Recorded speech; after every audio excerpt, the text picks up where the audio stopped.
नमस्कार, ये आकाशवाणी शिमला है। अब आप प्रभा शर्मा से प्रादेशिक समाचार सुनिए। आज के मुख्य समाचार। प्रधानमंत्री नरेंद्र मोदी ने राष्ट्रीय अंतरिक्ष दिवस पर देशवासियों को दी शुभकामनाएं, वैज्ञानिकों के योगदान को सराहा। मुख्यमंत्री ने कहा, प्रदेश में पर्यटन अधोसंरचना का विकास कर पर्यटकों की आमद में वृद्धि के लिए सरकार उठा रही कई कदम। हिमाचल में खाद्यान्नों की ई नीलामी करेगा एमएसडीसी।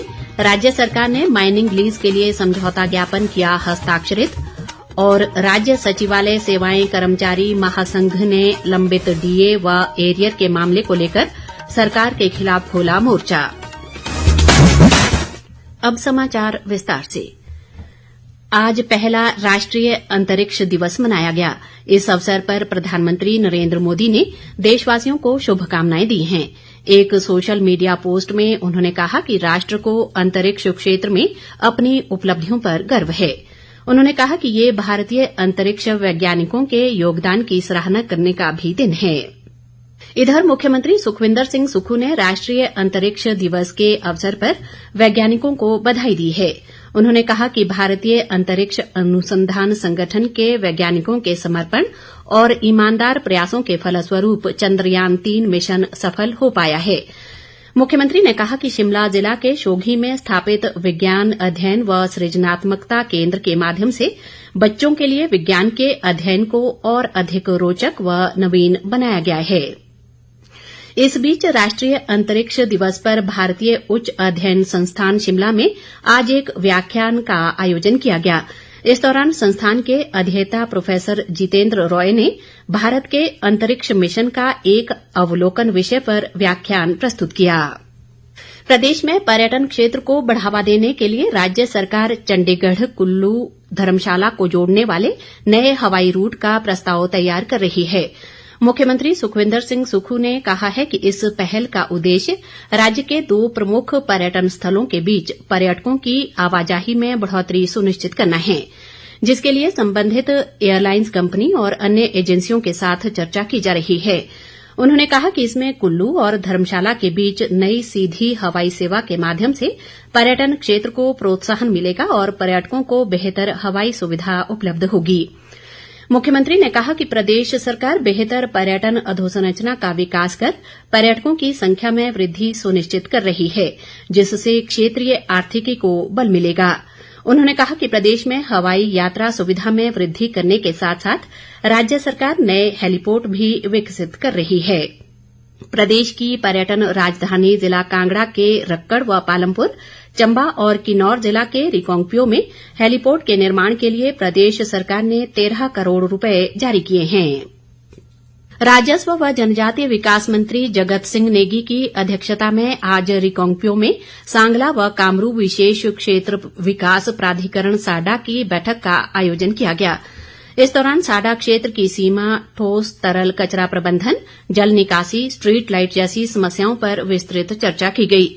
जगत सिंह नेगी ने साडा क्षेत्र के अंतर्गत आने वाले क्षेत्र को स्वच्छ बनाए रखने और अधोसंरचना विकास सुनिश्चित करने के निर्देश दिए।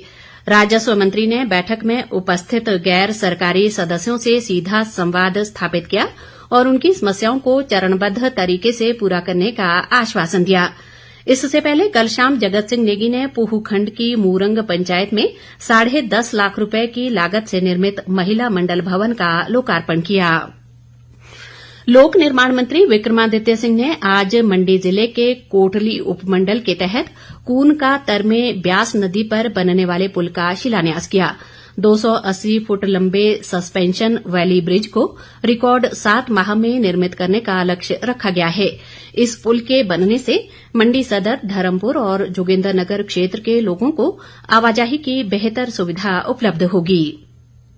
विक्रमादित्य सिंह ने कहा कि वर्तमान सरकार ने मंडी वृत्त में सड़कों के निर्माण व रखरखाव पर 127 करोड़ 61 लाख रुपए की राशि खर्च की है। इस बीच लोक निर्माण मंत्री ने 8 दिवसीय नलवाड़ मेला साइगलू के समापन समारोह की अध्यक्षता भी की। प्रधानमंत्री नरेंद्र मोदी रविवार 25 अगस्त को सुबह 11 बजे आकाशवाणी पर मन की बात कार्यक्रम में देश विदेश के लोगों के साथ अपने विचार साझा करेंगे। ये मासिक रेडियो कार्यक्रम की 113वीं कड़ी होगी। ये कार्यक्रम आकाशवाणी और दूरदर्शन के समूचे नेटवर्क, आकाशवाणी समाचार वेबसाइट और news on AIR mobile app पर प्रसारित किया जाएगा।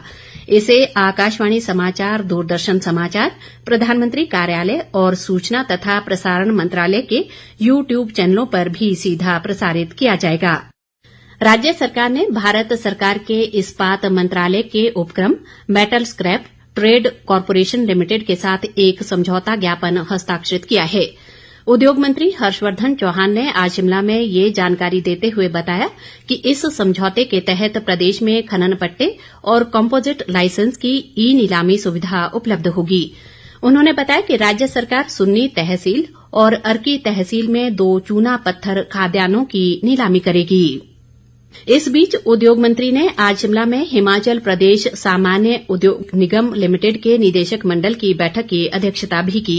हर्षवर्धन चौहान ने कहा कि इस वर्ष अप्रैल से मई के दौरान निगम ने लगभग 2 करोड़ 85 लाख रुपए का लाभ अर्जित किया है। प्रदेश सचिवालय सेवाएं कर्मचारी महासंघ ने कर्मचारियों के लंबित डीए और एरियर के मामले को लेकर सरकार के खिलाफ मोर्चा खोल दिया है। महासंघ ने आज सचिवालय में फिर से जनरल हाउस का आयोजन किया और सरकार के खिलाफ नारेबाजी की। इस दौरान कर्मचारी नेताओं ने सरकार पर फिजूल खर्ची का आरोप लगाते हुए कहा कि कर्मचारियों के लिए सरकार के पास पैसा नहीं है, जबकि मंत्री, सीपीएस और विभागाध्यक्षों द्वारा मनमाने ढंग से फिजूल खर्ची की जा रही है। उन्होंने कहा कि माननीयों के लिए फिजूल खर्ची और अधिकारियों की नाकामी के चलते ही प्रदेश आर्थिक संकट से जूझ रहा है। कर्मचारी नेताओं ने कहा कि अगर सरकार 27 अगस्त तक उनकी मांगें नहीं मानती है तो कर्मचारी विधानसभा सत्र के दौरान काले बिल्ले लगाकर विरोध प्रकट करेंगे। इस बीच सर्व अनुबंध कर्मचारी महासंघ ने विभिन्न विभागों में सितंबर 2024 तक 2 वर्ष का अनुबंध कार्यकाल पूरा करने वाले अनुबंध कर्मियों को पहले की तरह साल में 2 बार नियमित करने का सरकार से अनुरोध किया है। मुख्यमंत्री के प्रधान सलाहकार मीडिया नरेश चौहान ने कहा है कि प्रदेश सरकार कर्मचारियों की हितैषी है और उनकी मांगों को पूरा करने के लिए प्रतिबद्ध है। शिमला से जारी एक बयान में उन्होंने कहा कि मौजूदा सरकार ने अपनी पहली ही कैबिनेट में पुरानी पेंशन बहाल की और 1,36,000 कर्मचारियों को उनका हक दिया है। नरेश चौहान ने कहा कि कर्मचारियों को अपनी मांग रखने का अधिकार है, लेकिन सरकार के खिलाफ आरोप प्रत्यारोप लगाकर आलोचना करना गलत है। उन्होंने कहा कि सचिवालय के कर्मचारी अन्यों के मुकाबले सरकार की आर्थिक स्थिति को बेहतर तरीके से समझते हैं और कर्मचारियों द्वारा मांग रखने के लिए अपनाया गया रवैया अफसोसजनक है।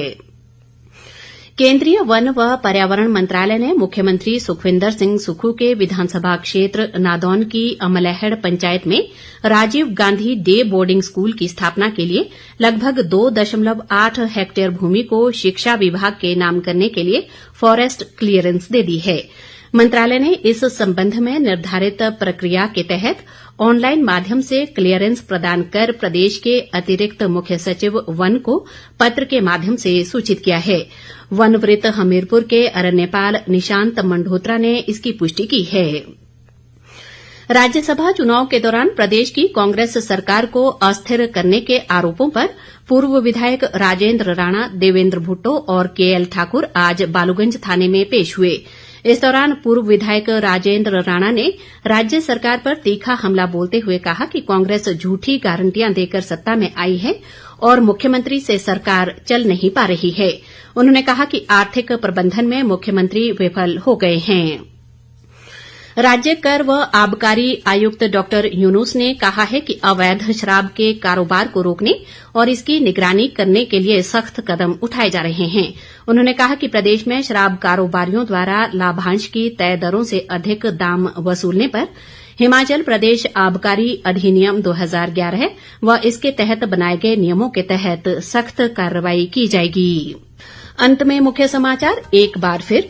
प्रधानमंत्री नरेंद्र मोदी ने राष्ट्रीय अंतरिक्ष दिवस पर देशवासियों को दी शुभकामनाएं, वैज्ञानिकों के योगदान को सराहा।